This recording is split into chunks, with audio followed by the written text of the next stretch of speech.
Although the Employment Act of 2006 sets standards of employment in Uganda, it barely illustrates ground for value of contracts of service, more so in the predominant private sector, characterized by informal establishments, and more is to be achieved as the Labour Ministry weighs in. Presented the employment amendment bill.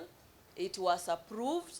I presented it, I think, a Thursday before Parliament, before we broke for holiday.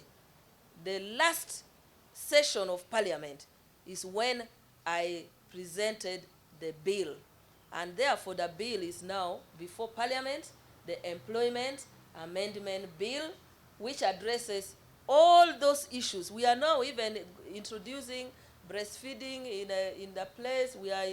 We have addressed those core issues of labor-related rights in that. So if there are people out there who want to make any input, please, you can go before the Committee of Gender Labor and give your proposition. We have been given 2 weeks after New Year for the bill to be processed. Uganda's GDP per capita barely surpasses 3 million shillings. A cross-section of workers in the formal and informal sectors are either feasting on barely binding contracts or none at all, limiting investment for future benefits and major shortfalls on the GDP. It is very small, and entrepreneurship is really difficult. There are rough waters, so people don't really want to, first of all, employ so many people. But they want to use people, but they don't want to pay them. Or maybe they want to pay them, but so little. So in case you don't have a contract with this person, and maybe you just piss them off, or no, like you annoy them in some way or another, they'll just terminate you anyhow, you get. That means you have no job security.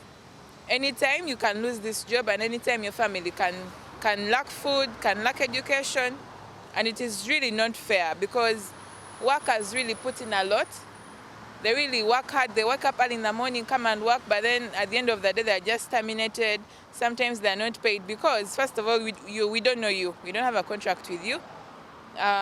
Next, who are you going to report to because you don't have a contract with me? So I think lacking a contract is insecure or creates insecurity among workers in a company. Seeing an increasingly so is that with pension, you don't contribute as beneficiaries. It's literally comes out of taxpayers' money, gratuity and all that stuff. As global markets crumble, layoffs, budget cuts, among other factors, have worsened the already shaky job market in the face of leaky employment laws and regulations.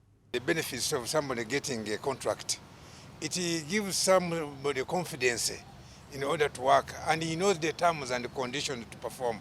If there is anything, failure, he can seek maybe legal advice, legal guidance, so that they may make a place solve the issues. Somebody without a contract, sometimes he knows that maybe where he's working is not much wanted. So his performance might be low, but if a contract is there, it's an act of motivation which can impel him or make him work harder, knowing that the terms and references are there on table. Otherwise, without working, without a contract. For whistleblowers, so that if your employer is not remitting your money, you can call and say, MD, my employer is not remitting. Can you come? Is that something you would like or not? Besides Uganda, Africa's labor force conditions rank top of the least favorable, a trend that is yet to be resolved as various economies crumble with growth and development. This report was compiled by Samuel Kirimunda for Business Today.